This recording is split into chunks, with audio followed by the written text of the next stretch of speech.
Hello guys, so dito kami ngayon guys sa Secret River. So dito ay pwede kayong magdala ng mga pamilya. Mura lang dito yung mga cottage dito.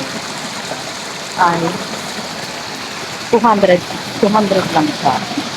Tapos pwede kayong sumakay ng bangka papunta dito. So maganda siya dito. Kasi malinis ko yung tubig. So pwede kayong galing dito yung mga pamilya. Dito kayo magdala ng pagkain. Kaya parang mag-book list.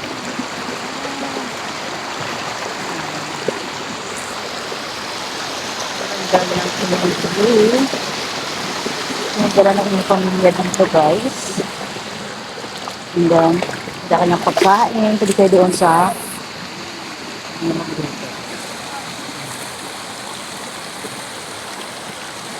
so, malapit lang ito guys. Pwede na siyang lakarin. Pagbaba nyo ng bangka, lakarin nyo lang siya dito. Lakarin nyo lang papunta dito. Then guys, for this video, nakaiba naman. Sumura lang.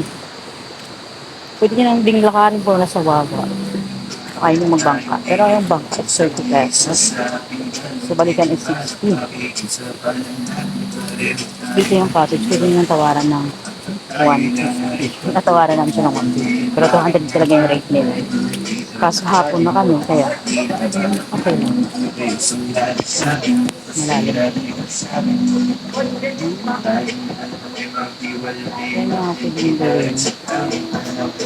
Ang magtatalim dyan. Ano guys.